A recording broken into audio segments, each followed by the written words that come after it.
Bonjour, alors la présente capsule va vous montrer comment insérer une boîte de texte un peu plus complexe qui va comporter des équations mathématiques et un petit texte explicatif.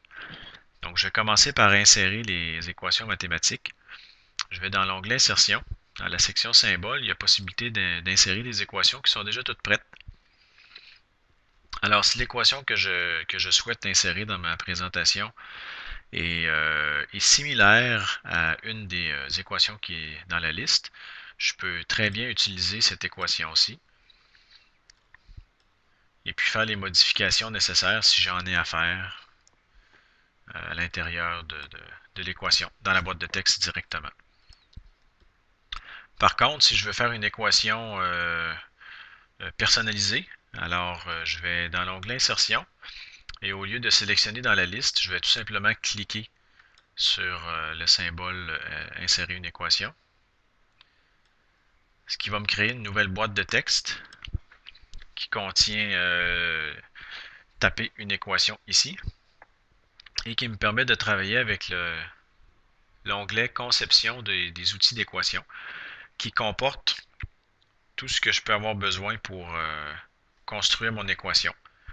Alors, dans la section gauche, il y a différents symboles et il y a plusieurs familles de symboles. Présentement, on voit les symboles de fonctions mathématiques de base, mais je peux avoir besoin de différentes lettres grecques, je peux avoir besoin de symboles de type lettres, les opérateurs, et ainsi de suite. Alors, il y a plusieurs symboles ici que je vais retrouver. Et dans la section droite structure, c'est différents types de structures que je vais pouvoir utiliser pour construire l'équation. Donc, si j'ai besoin d'une structure de fraction, je peux sélectionner ici. Si j'ai besoin d'une structure soit d'exposant ou d'indice ou tout autre type de structure script, ensuite les racines, les intégrales, les grands opérateurs comme les sommations, les regroupements, les crochets. Il y a les fonctions de sinus, cosinus, cotangente. Les accentuations qui sont tous les petits caractères que je peux avoir besoin de mettre au-dessus d'un chiffre ou d'une variable ou en dessous. Il y a des possibilités de fonctions logarithmiques, différents opérateurs et des matrices. Donc, supposons que je m'amuse à reproduire la fonction qu'on a intégrée ici pour voir comment on travaille avec les symboles et les structures. Donc, je vais taper dans ma boîte de texte et je vais insérer ici le X égale, simplement qu'en utilisant les touches du clavier. Et là, on voit que la première partie, en fait, l'ensemble de ce qui se retrouve à droite du signe égal, c'est une grande fraction. Alors, je dois immédiatement insérer une structure de fraction que je vais aller chercher ici, qui va être la première structure, en fait. Et là, si je clique dans la boîte du numérateur, je vais pouvoir y aller avec l'insertion du numérateur ici. Donc, moins B, je peux le taper directement comme ça. Ensuite, le plus ou moins, je pourrais aller le chercher dans mes symboles, ici. Ensuite, pour terminer le numérateur, je dois insérer une structure de racine. Alors, je vais aller dans l'option radicale. Moi, je souhaite mettre une structure de racine qui comporte un exposant. Donc, c'est racine carrée de B2 moins 4AC. Je n'ai pas directement cette possibilité-là, donc je vais prendre une racine carrée ici.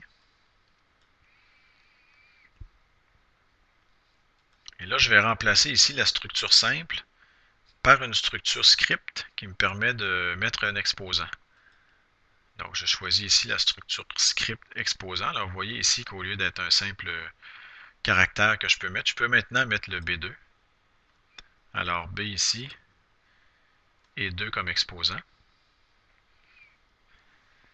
Là, évidemment, si je continue à taper pour écrire moins 4AC, je suis encore à l'intérieur de la structure d'exposant. Alors, je ne veux pas ça. Pour sortir de la structure d'exposant, je dois appuyer sur la touche Tab. Alors, vous voyez que le curseur a changé d'aspect. Là, maintenant, je peux y aller avec moins 4AC.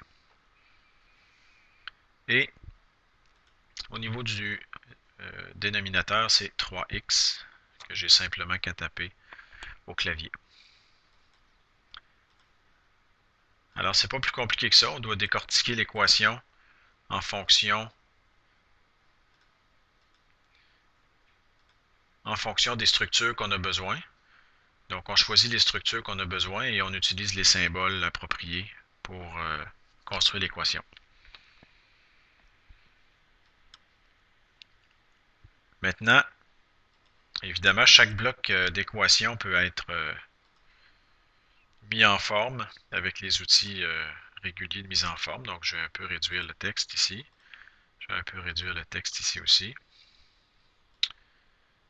Je vais les centrer un sous l'autre. Voilà.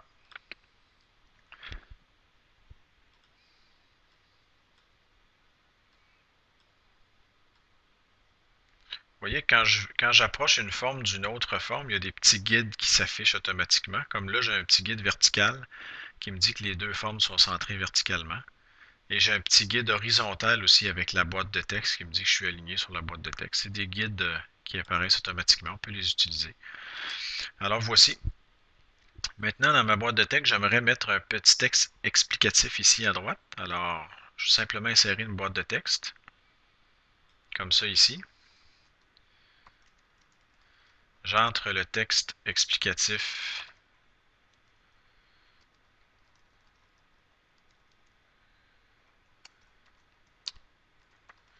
comme ceci.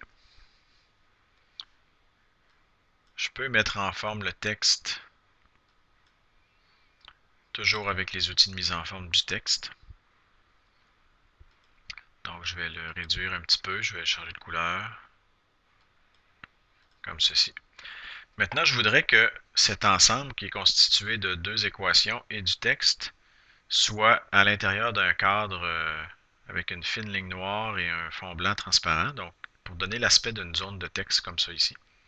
J'ai simplement qu'à aller dans la section dessin et insérer un rectangle qui va couvrir l'ensemble de la zone. Évidemment, le rectangle a été installé au premier plan, donc je dois, dans un premier temps, reculer le rectangle à l'arrière-plan. Donc je vais dans la section organisée. Je pourrais le reculer une étape à la fois jusqu'à ce qu'il soit positionné correctement, ou je sais que je peux le mettre directement à l'arrière-plan parce qu'il n'y a rien entre l'arrière-plan qui est le H2O et le texte. Donc je peux le mettre directement à l'arrière-plan et je vois le texte qui réapparaît. Maintenant, en s'assurant que la forme rectangulaire est sélectionnée, je peux aller dans les outils de dessin, dans Format, et je peux aller, on va commencer par mettre le fond blanc, donc je peux aller travailler le remplissage de la forme, je vais le mettre blanc. Et au niveau du contour, je vais mettre ça en noir légèrement atténué, et je vais réduire le trait. Maintenant, pour mettre la transparence, je vais toujours aller dans les détails du style de forme et mettre la transparence appropriée. Fermé. Alors, j'ai maintenant mon nouveau bloc de texte que je peux souhaiter disposer à un autre endroit dans ma diapositive. Alors, l'idéal, encore une fois, pour éviter de déformer, de déplacer, de défaire l'agencement des formes, c'est de tout sélectionner et d'aller dans la section Organiser pour les grouper. Alors, une fois qu'elles sont groupées, je peux maintenant déplacer le nouveau bloc de texte comme si c'était un simple bloc de texte. Donc, cette façon-ci de travailler, c'est-à-dire d'insérer différents éléments qu'on peut composer ensemble et de faire le cadre dans un deuxième temps, permet de faire des boîtes de texte beaucoup plus complexes et beaucoup plus personnalisées. Alors, c'est ce qui complète la présente capsule.